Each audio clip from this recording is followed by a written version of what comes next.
falando sobre restauração de relacionamentos. Queridos, nós vivemos num mundo que tudo é fácil, mas ao mesmo tempo tudo é superficial. Nós somos superficiais na maioria dos nossos relacionamentos. E nós vivemos uma época em que nós somos incentivados a alimentar feridas. Nós somos incentivados a ter feridas na nossa alma, a nos ofender por pouca coisa. Eu fui criado numa época, eu não sou tão velho, não tenho nem 60 anos ainda, o pastor Jetson tem 77, se não me engano. Eu fui criado numa época que não estou dizendo que você deve fazer isso, mas quem tem mais de 50 aí, botar apelido feio no outro, se ficasse brabo, zangado, pegava o apelido. Aí o que que você fazia? Você botava um mais feio ainda e os dois saíam rindo um com o outro. Hoje qualquer coisinha me magoou, é ofensa. Por que eu estou falando tudo isso? Porque talvez você seja uma pessoa que esteja machucada. E eu quero incentivar você a ser um casca grossa, ser pessoa curada, que vai levar cura para as outras pessoas também. Nós precisamos fortalecer as nossas emoções. Não podemos ser tão frágeis, nos ofender com tão pouca coisa. Devemos raciocinar um pouquinho mais. Às vezes pessoas querem nos ofender. Jesus disse o quê quando nós fomos ofendidos? Para ficar magoado ou para dar outra face? Quando ele diz para dar a outra face, ele diz: olha, seja resiliente, seja forte. Eu quero você curado, eu quero você com as emoções fortes. E nós precisamos disso. Jesus era um homem muito bem resolvido. Ele ensinou os seus discípulos e nos ensinou a sermos pessoas bem resolvidas com as nossas emoções. Então, o que que nós devemos fazer? O que que diz em Romanos capítulo 12? Não se amoldem aos padrões do mundo. O que que é o padrão do mundo? O que que é molde? Se moldar, colocar numa forma. Então, nós não devemos ficar nem em questão pecaminosa e nem nessa questão emocional que tudo ofende, tudo agride. Não, vamos ser fortalecidos, devemos nos moldar pela palavra de Deus, e isso vem a transformação da nossa mente. Assim, nós seremos semelhantes a Jesus. Quem foi mais ofendido do que eu e você? O próprio Jesus. Aí ele disse que chamaram ele de príncipe dos demônios, o que eles nos chamariam? Então, para que carregar dores, para que carregar mágoas, se nós podemos ser bem resolvidos? E isso nós aprendemos com a palavra de Deus. Vamos orar? Pai, em nome de Jesus, nós queremos orar neste momento, ó Pai querido, porque o Senhor nos quer pessoas bem resolvidas. O Senhor quer restaurar relacionamentos. E eu creio que o Senhor me deu essa palavra, por isso nós vamos ministrar nessa noite. Eu quero pedir a direção do Teu Espírito. Espírito Santo, o Senhor tem liberdade de agir em nosso meio, mostrar as áreas da nossa fragilidade para que sejamos fortalecidos nessas áreas e o inimigo não ganhe mais terreno dentro dessas áreas da nossa vida. Visita-nos em nome de Jesus. Amém. Quero ler com você um texto bem conhecido, muito bem conhecido, bem pregado, que está em Lucas capítulo 15, do 11 ao 32, que é a parábola do filho pródigo.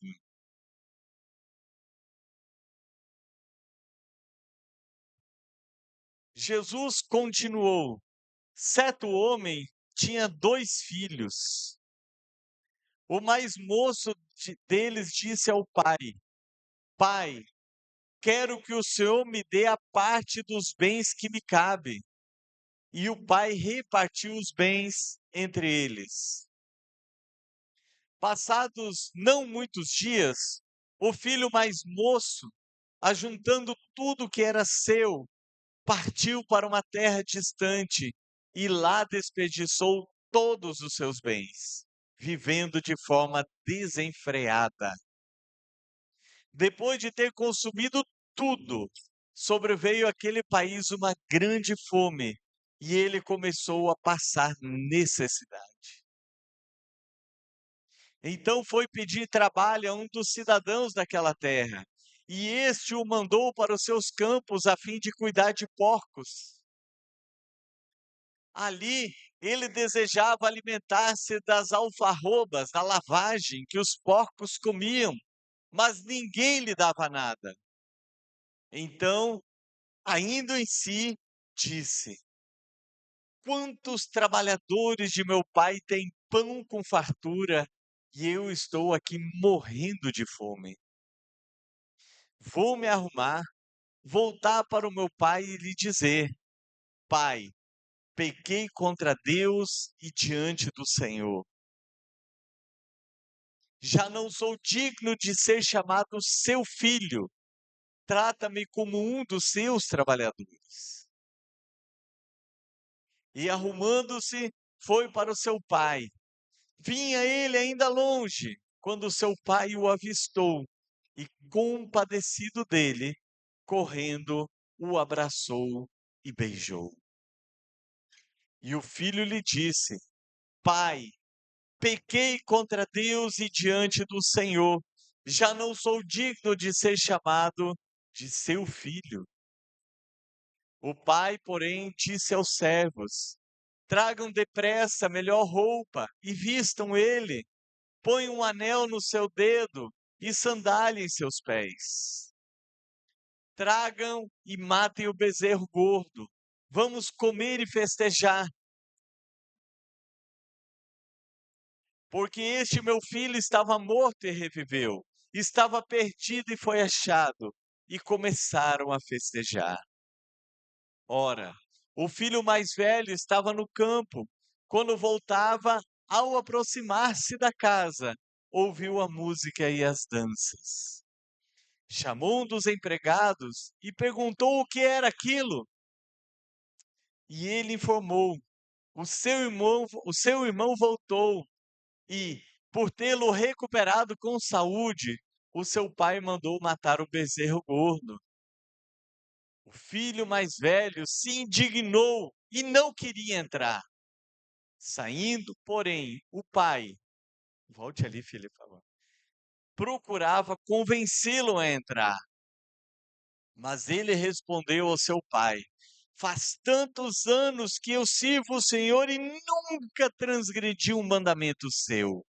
Mas o Senhor nunca me deu um cabrito sequer para fazer uma festa com os meus amigos. Mas quando veio esse seu filho, ele não falou meu irmão, esse seu filho que sumiu com os bens do Senhor, gastando tudo com prostitutas, o Senhor mandou matar o bezerro gordo para ele. Então o pai respondeu: Meu filho, você sempre está comigo, tudo que eu tenho é seu. Mas era preciso festejar e alegrar-se, porque este seu irmão estava morto e reviveu, estava perdido e foi achado. Glória a Deus. Queridos, como que nós vamos falar sobre restauração de relacionamentos? Ou por que há uma necessidade de restauração de relacionamentos? Porque as pessoas quebram relacionamentos. Mas algo nós devemos, pastora, foi de Deus. Obrigado. Tomar um golinho agora. Deus abençoe a senhora.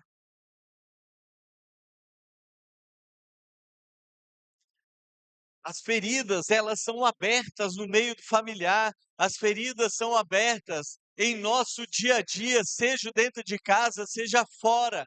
Mas como que nós devemos evitar essas feridas? Essas feridas, elas só são abertas quando nós damos brechas para que elas aconteçam.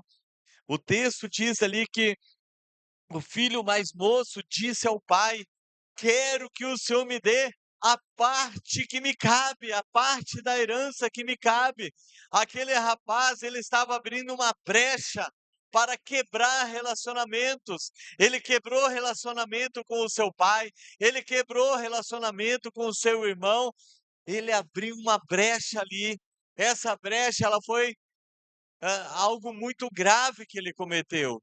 Por quê? Porque a herança, ela só deve ser desejada quando os pais morrem.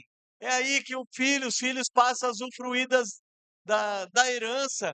Mas o que que ele estava desejando ali naquele momento? O que que ele estava querendo com aquelas palavras? Ele não estava falando, eu quero o Senhor morto. Mas no fundo era isso que ele estava fazendo. Ele estava desejando a morte do pai para que ele pudesse usufruir daquela herança. E quantos de nós também estão matando outros através da frieza nos relacionamentos? Eu não converso, eu não dou bom dia, eu não quero nem saber de fulano de tal. Estão matando as mínguas. Quantos dentro de casa acabam fazendo isso também? Na frieza dos seus relacionamentos, porque não estão nem aí para o sentimento do outro, que não estão interessados no bem-estar do outro, seja de casa, seja fora de casa. Nós, como cristãos, nós devemos ter o interesse no bem-estar de todos, porque queremos todos como irmãos. Jesus mandou ter compaixão no coração de cada um. A Bíblia diz que Jesus viu as multidões e teve compaixão, porque eram como que ovelhas sem pastor. E a Bíblia diz que devemos ter o mesmo sentimento que houve em Cristo Jesus, nosso Senhor. Quantas pessoas estão dando brechas dentro de casa, tendo relacionamentos através das redes sociais, quebrando princípios da aliança, do casamento, porque vão dando brecha praticamente todos os dias, irmãos, às 5 horas da manhã, entre 4h30, 4h30 e 5 horas da manhã, veio uma sugestão de amizade para mim no Facebook. 90% das sugestões são femininas. E 50, 60% dessas sugestões das mulheres são mulheres com a foto de perfil de forma indecente, sensual. É claro que eu boto para o lado aquilo lá porque eu vou vigiar, mas é assim que começa. Você começa dando brecha, abriu uma página, abriu uma coisa ali, entrou algo. Quantas sugestões de amizade você começa? Marido começa a conversar, um homem casado começa a conversar com uma moça, com uma mulher. A mulher casada começa, e isso vale para os jovens também, se é indecente, deixe de lado. São brechas no relacionamento. E o adultério, ele começa assim. Pessoas vão, através das redes sociais, começam os adultérios. A falta de vigilância, as brechas que entram. Aquele jovem foi mostrar a indiferença com o pai, a indiferença com a casa do pai, onde ele tinha cuidado, onde ele tinha proteção, onde ele tinha alimento. Aonde que a família tem proteção é dentro de casa. O marido sendo cobertura espiritual da esposa, a esposa intercedendo pelo marido, orando pelo marido, os pais pelos filhos, os filhos pelo pai. Isso gera proteção. E eu quero dizer que quando nós oramos uns pelos outros, de alguma forma o nosso amor aumenta uns pelos outros. Porque eu não posso pedir para Deus estar abençoando o Marcelo todos os dias, eu envolver pedindo bênçãos para ele e eu não amar. Por isso que Jesus diz para orar até por aqueles que nos perseguem, porque enche de nosso coração de compaixão. Então não dê brechas nos relacionamentos, porque as brechas do relacionamento resultam em famílias destruídas. Outro dia eu vi uma postagem sobre o filme Titanic. Quem assistiu? 100%, né? Quantos torceram para o relacionamento da atriz principal dar certo lá com o Leonardo DiCaprio, o ator interpretado por ele? É ou não é?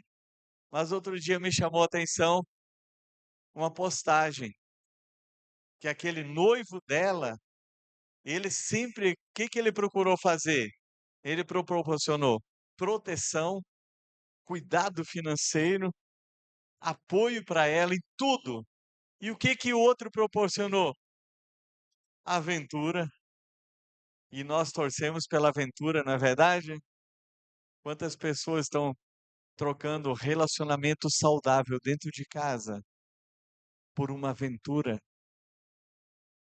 Tem um pastor que já faleceu, pastor lá de Brasília, da primeira igreja a Igreja Batista Central, fugiu o nome dele agora, Vilarino, mesmo sobrenome da Jéssica, é Vilarindo, né?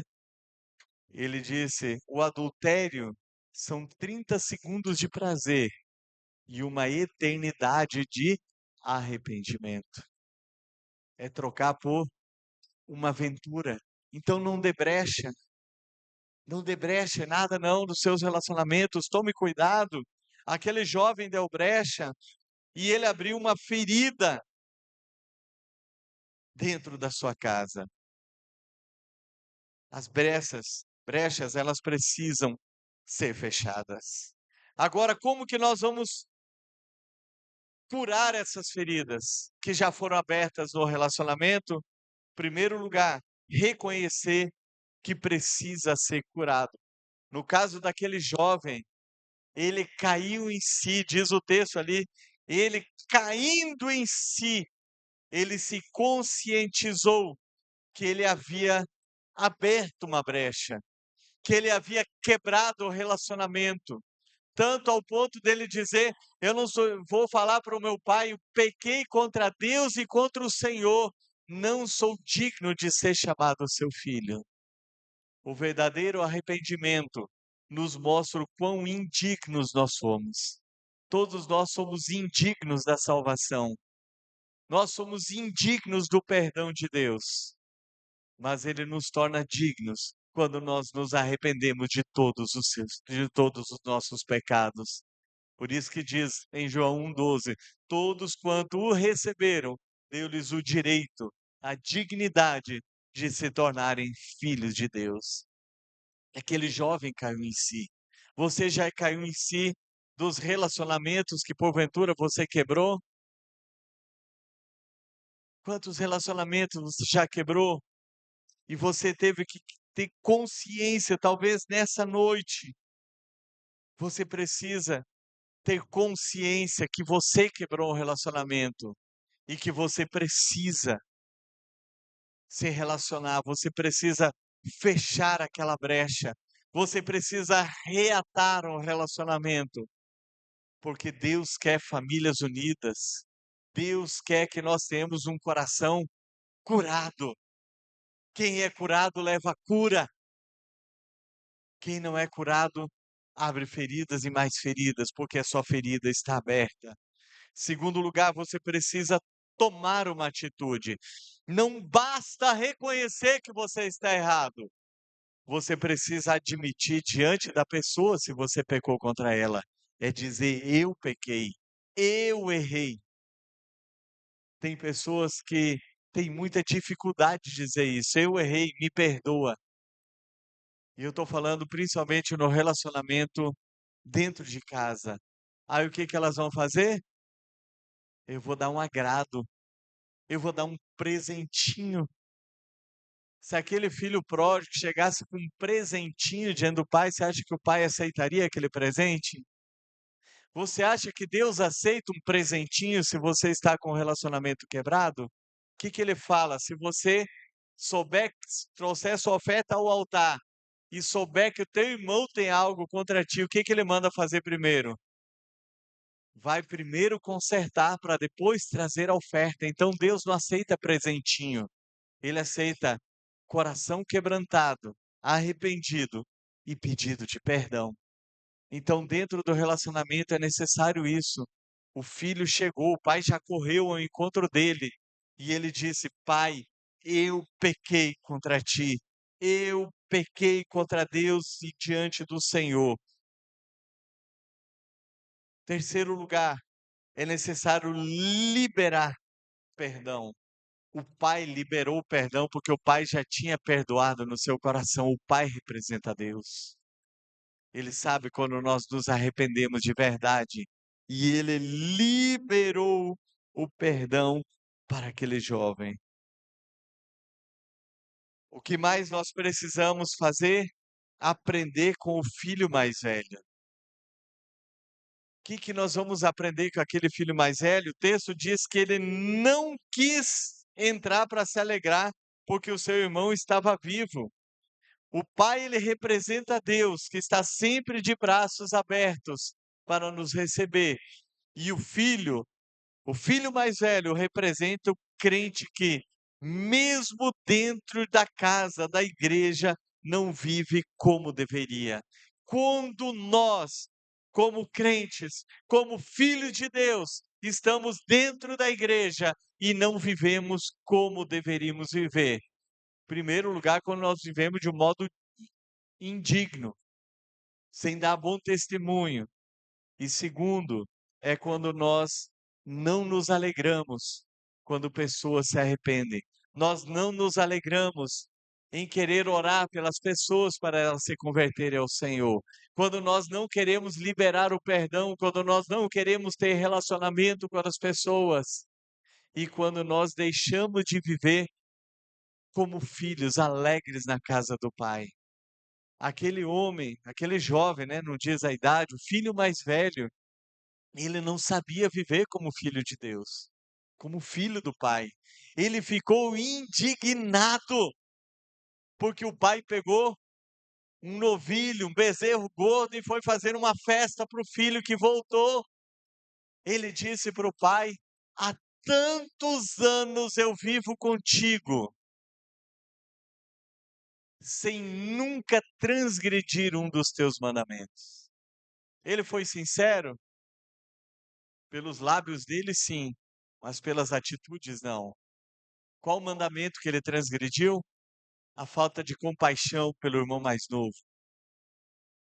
Foi uma transgressão ao mandamento do Senhor: amarás o Senhor teu Deus de todo o teu coração e o teu próximo como a ti mesmo.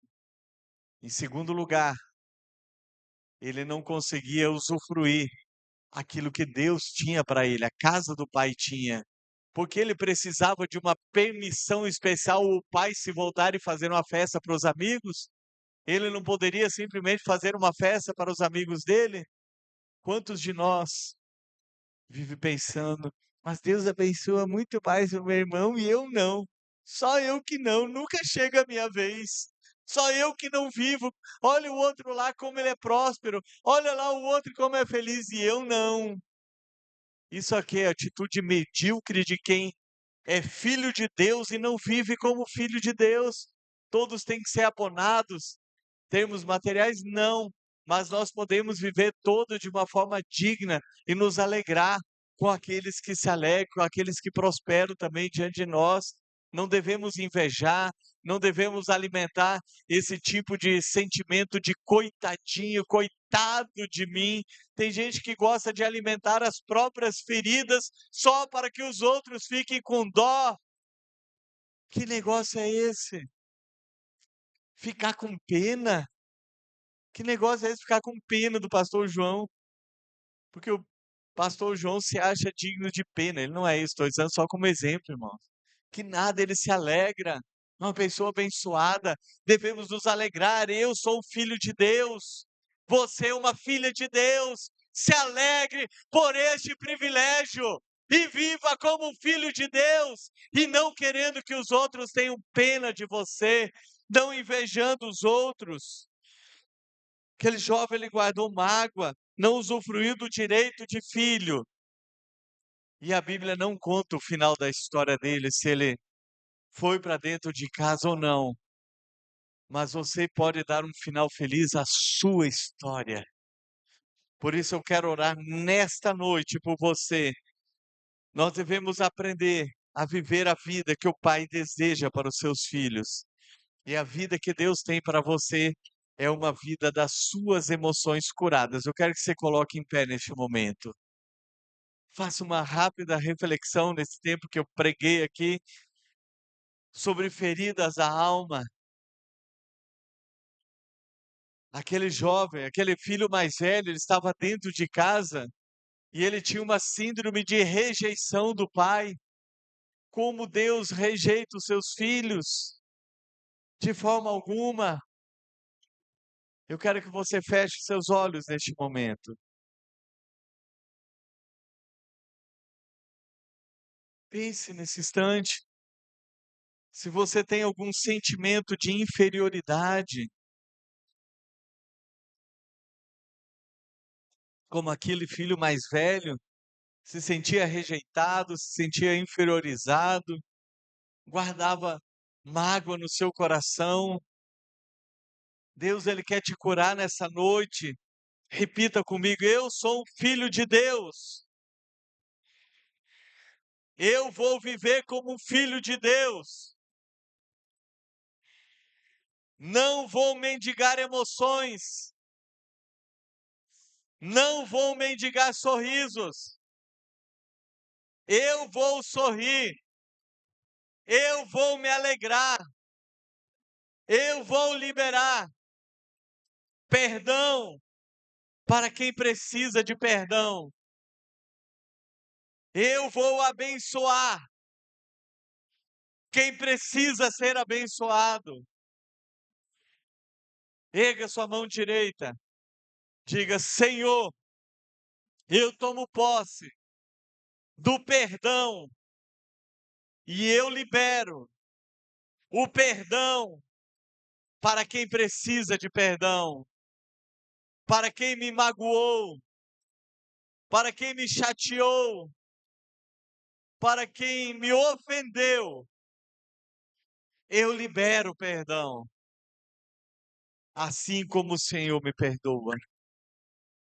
Eu quero sempre perdoar, porque eu sei que o teu perdão para a minha vida está condicionado ao perdão que eu liberar. Amém? Quem toma posse? Amém?